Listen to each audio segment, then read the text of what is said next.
Guessing that you heard about the debacle that was getting to and from the outdoor Avs game at the Air Force Academy over the weekend. People lined up for miles and hours on I-25 and missing the game. The Academy blamed road construction. CDOT pushed back.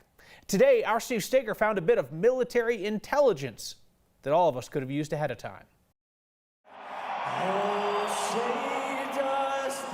It was one of the best national anthems I've ever seen. For Avs season ticket holder Mark Smith, Saturday's game was special. He served in the Navy for 5 years, which also gave him some perspective on what happened before and after the game. It was a military installation.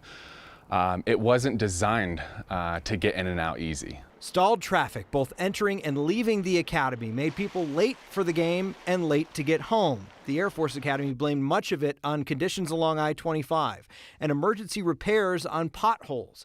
CDOT pushed back on that today, saying those repairs only took about 40 minutes, well before the rush to get into the stadium. I don't know if it was just because I was more prepared or had a contingency plan, but it made the experience great. More than 43,000 people packed into Falcons Stadium on Saturday, a stadium that is no stranger to big crowds. Last season, the Falcons' average home attendance was about 27,000, with 41,000 showing when Air Force played Army. Nothing compared to the record crowd for the Notre Dame game back in 2002. Because this could be up to 58,000 people, and they all have to come here in cars.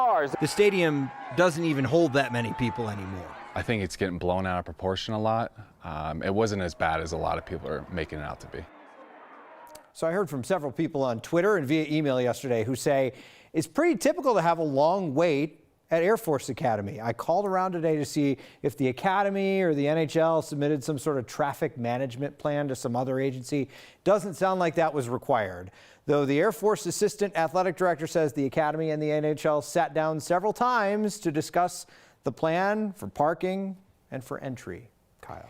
Steve, you were down there that night. You're plugged into the hockey scene. You talk to a lot of these folks. Do you get the feeling like there will be changes made next time, or do you get the feeling that it's just like, well, them's the breaks? Well, it's going to be interesting to see if they even want to do an outdoor game here again. I did get the feeling from the Air Force Academy that they're looking at some of the things they did during this game, and they might make some changes to procedure in the future there. Now, whether or not that's ever going to happen, an outdoor game will ever happen at the Air Force Academy again, probably not. So we'll see. Yeah, I was about to say, yeah, you and me, we went to the one at Coors Field a couple of years ago. That went off without a hitch. Yeah, and we also knew to check out our seats beforehand to make sure we could actually see the ice. we did check that out, didn't we? Some people paid a lot. A lot of money. See nothing. All right, thanks, Steve.